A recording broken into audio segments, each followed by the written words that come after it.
करण्यासाठी आजपर्यंत मिनी बसची सुविधा नाही। पहिले जी बस चालू होती ती कोरोना काळात बंद करण्यात आली।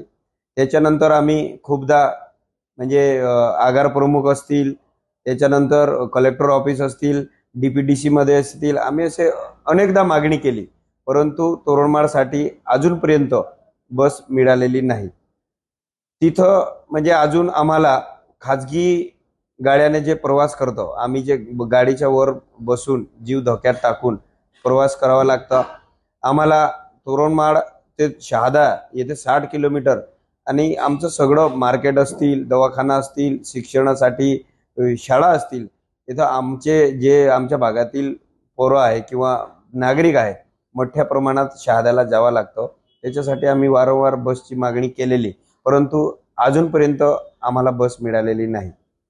5 तारखेला शासन हे आदिवासी जिल्हा म्हणून नंदुरबार जिल्हा ओळखला जातो, तर शासनाने आदिवासी विभागाने आदिवासींच्या नावावर लाखो करोडो रुपये खर्च केले जातात, परंतु आम्ही अतिदुर्गम भागातून म्हणजे शहाद्याला येण्यासाठी आम्हाला 4-4 वर्ष बस सेवा भेटत नाही आणि हॉस्पिटलला येण्यासाठी आम्हाला जर खाजगी गाडी करायची असेल तर तिथं 4-5 हजार रुपये आम्ही खर्च करू शकत नाही। शिक्षणाला यायचं असेल तर आम्हाला वेळेवर गाडी नाही, म्हणजे कुठल्याही सोयी सुविधेसाठी आम्हाला म्हणजे का म्हणून एवढं वर्ष आमच्या भागाचा विकास होत नाही, याच्यावर आम्ही वारंवार मागणी केलेली आहे, परंतु अद्याप आम्हाला न्याय मिळालेला नाही।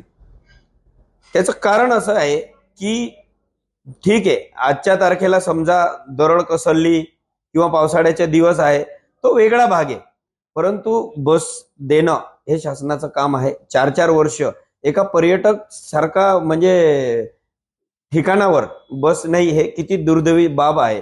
ही शासनाने दखल घेऊन आम्हाला तात्काळ बस म्हणजे सेवा सुरू करण्यात यावी अशी आमची अजून देखील मागणी आहे।